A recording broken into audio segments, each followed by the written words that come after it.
Hi നമസ്കാരം, ഫിറോസാണേ. ഈ ചുവരെഴുത്തിൻ്റെ ചില ടെക്നിക്സാണ് ഇതിൽ, സിമ്പിൾ ടിപ്സാണ്.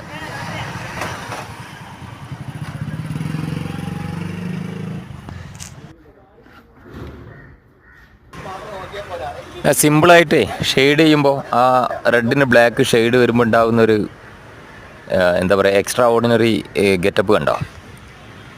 അത് നമ്മൾ ബ്രഷ് പിടിക്കുന്നിടത്താണ് എൻ്റെ ഒരു ഇത് നോക്കിയാൽ കാണാം. ഇത് പിന്നെ ചിത്രകല എന്താ പറയുക, ചുമരെഴുത്ത് കാര്യങ്ങളൊക്കെ നോക്കുന്നവർക്ക് കുറച്ച് യൂസ്ഫുൾ ആയിരിക്കും. പിന്നെ ഒരു ഫാസ്റ്റ് റിബൺ ടൈപ്പ് ലെറ്റർ സ്റ്റൈലും ഉണ്ട്. വിജയിപ്പിക്കുക എന്ന് പറയുന്ന ഒരു ലെറ്റർ. ഈ ഇലക്ഷനിൽ, ഈ തവണത്തെ ഇലക്ഷൻ വർക്കിനിടക്ക് എൻ്റെ മകന് റെക്കോർഡ് ചെയ്ത വീഡിയോ ആണ്.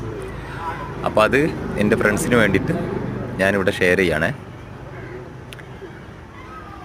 ഇത്തവണ ഒരുപാട് എല്ലാ പാർട്ടികൾക്കും വേണ്ടി ഒരുപാട്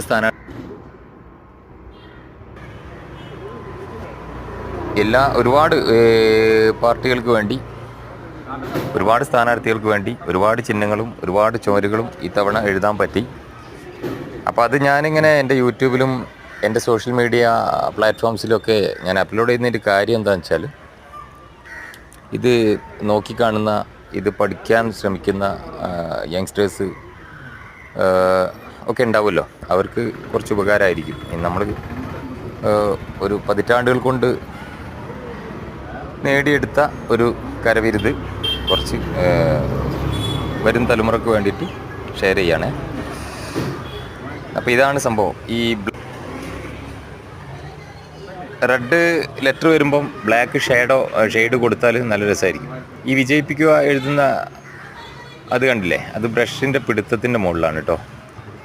ബ്രഷ് വെക്കുന്ന ആ ഒരു ആംഗിളിനാണ്. സിമ്പിളാണ് പരിപാടി, ഭയങ്കര സംഭവമായിട്ട് തോന്നണ്ട. എഴുതി നോക്കണം, എന്നാലേ അത് പഠിക്കാൻ പറ്റുള്ളൂ. എഴുതുക, തെറ്റും, അപ്പം വൈറ്റ് കൊണ്ട് ടച്ച് ചെയ്യുക, പിന്നെ എഴുതുക, അങ്ങനെ ചെയ്യുക. എന്തായാലും അടുത്ത തലമുറകൾക്ക് വേണ്ടി കൈമാറണ്ടേ നമുക്ക് കിട്ടിയ എളിയ കഴിവുകൾ. അപ്പോൾ എന്തായാലും എല്ലാവരോടും നമസ്കാരം, ഒരുപാട് സ്നേഹം. Have A nice day.